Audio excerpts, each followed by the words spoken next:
Kalau dalam BAP itu kan dia hanya melihat keterangan dari jarak 50 meter, kemudian tidak, karena ketakutan dia pergi lari, kabur. Iya. Artinya itu kita anggap tidak mungkin lah. Dan saudara Dede juga menyatakan itu adalah arahan dari Rudiana. Coba Bapak gali sedikit pengakuan daripada Dede. Ya, kalau pengakuan dari Dede kan sudah disampaikan di channel YouTube saya pikir tinggal itu saja dilihat. Dan masih ada, sudah disampaikan. Terus di Peradi pernah Bapak hadirkan juga Dede? Sudah dihadirkan, di konferensi persnya ada. Saya pikir majelis JPU sudah bisa melihat dan mengakses di berbagai berita media juga muncul. Saya butuh pengulangan lagi Pak, kira-kira apa yang disampaikan Dede tentang peristiwa itu?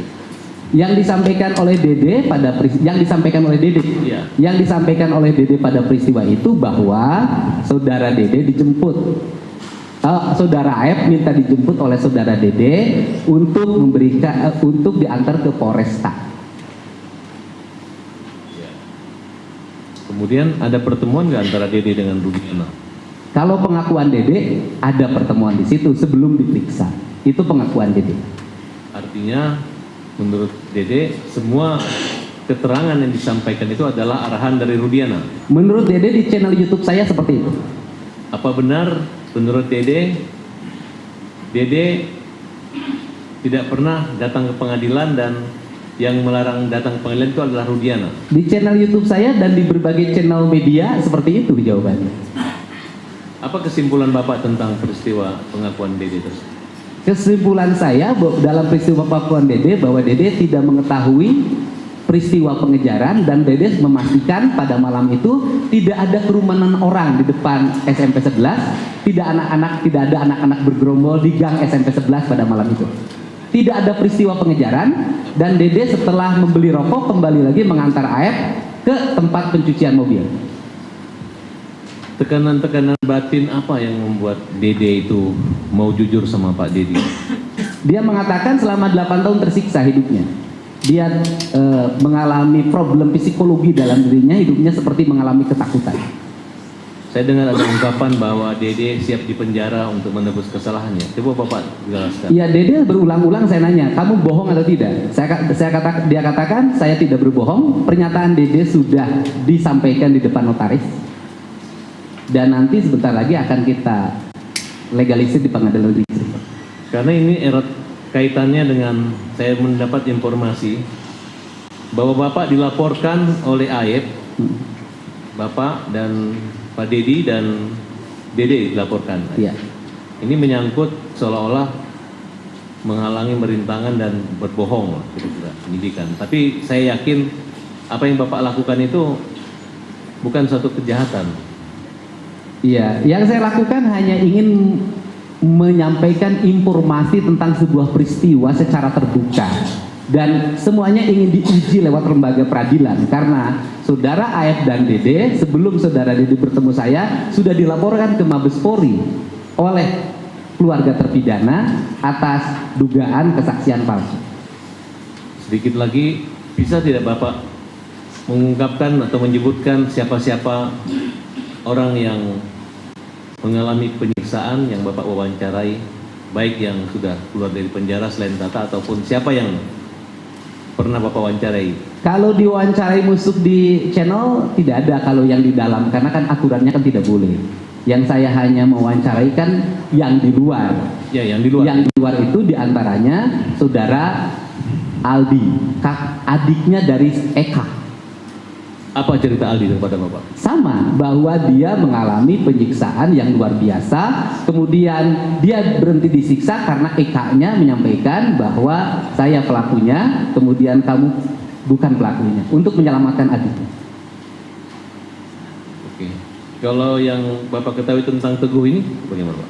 Saudara Teguh adalah orang yang datang ke rumah saya untuk menyampaikan peristiwa yang sebenarnya karena waktu itu saudara Teguh pada saat tanggal 27 Agustus 2016 itu bersama-sama terpidana yang lain. Pertama dia berkumpul di rumah Bu Nining karena Bu Nining merasa bising, kemudian diusir, pindahlah ke rumah Hadi. Malamnya mereka tidur di rumah anaknya Pak RT Pasren. Di keterangan di 2016, Saudara Teguh menyampaikan bahwa dia itu kan pada kisaran jam 10, setengah jam 9 itu beli nasi kuning. Sepulang beli nasi kuning langsung ke rumah Hadi.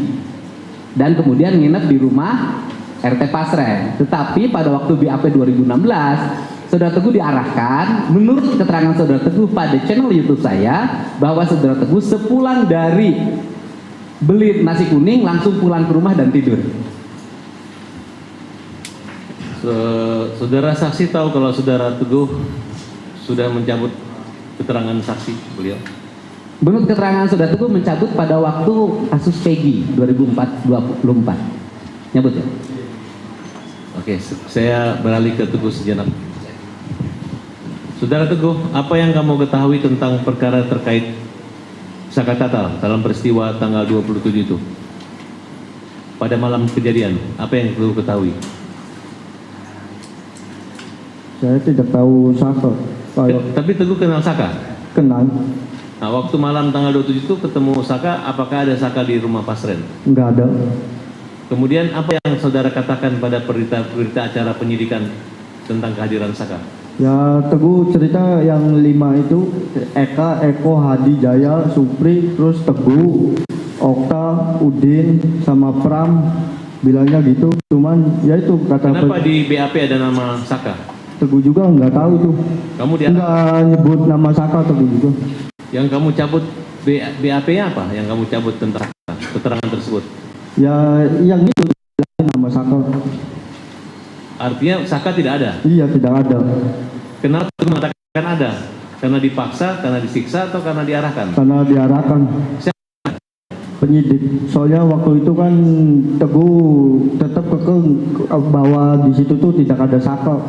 Artinya kalau saat ini Saka mengatakan dia memang tidak ada di tempat pada masa pembunuhan itu, kejadian itu benar menurut Teguh? Tidak. Bukan, maksudnya kalau Saka kan sekarang mengingkari bahwa dari dulu dia mengatakan dia tidak terlibat bersama kelima orang tersebut. Iya. Apakah betul? Betul. Jadi apa yang Teguh katakan di kepolisian saat itu tidak benar? Iya, bohong. Sudah dicabut Sudah. di pengadilan? Kalau pengadilan belum. Waktu keterangan saksi di Polda atau di peradilan di Pengadilan Negeri Bandung? Kalau nyabutnya baru di Polda aja. Oh, tapi belum pernah ke pengadilan? Pengadilan pernah, cuman Teguh kan cerita ya itu yang 5 itu pas nyampe di beli nasi kuning balik lagi ke rumah Adi, terus tuh diberhentikan. Kamu udah tidak sesuai dengan BAP. Saya ingat Teguh waktu di 2016. Coba ulangi, yang pelan-pelan ngomongnya. Jangan gugup, tenang tuh. Tarik nafas dulu. Waktu Teguh di pengadilan kan bilang bahwa Teguh tuh jam 8 ke warung Ibu Nining bertemu dengan Eka, Jaya, Supri, Eko, Teguh, Udin, Okta, Pram. Terus di rumah Ibu Nining pindah ke rumah Hadi sekitar jam 9. Terus sekitar jam 9 tuh Teguh beli nasi kuning, balik lagi sekitar 15 menit nyampe ke rumah Adi, ketemu lagi sama yang 8 itu. Lalu Teguh sekitar jam 10 tuh kembali tidurlah ke rumah Pak RT. Tapi memang ada menginap di rumah Pak RT itu benar? Benar Para ada. terpidana itu betul? Ada. Kenapa diingkari oleh Kapi dan Pak RT? Ya nggak tahu juga.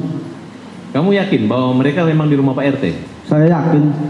Ketika kamu mendengar Pak RT mengatakan tidak mengenal dan tidak ada di situ, tidak ada nginap-nginap, apa pendapat kamu? Kan diingkari, kan Iya. kamu ada di rumahnya Pak RT, betul? Bersama 5 orang itu tanpa Saka kan? Iya. Nah, terus Pak RT tidak mengaku. Ya Teguh tetap bilang tidur di situ, terus ya lalu diarahkan pulang ke rumah Pram. Kapi kenal? Hah? Kapi, anak Pak RT, anak Ya Pasren. tahu aja, cuman nggak terlalu dekat. Oke.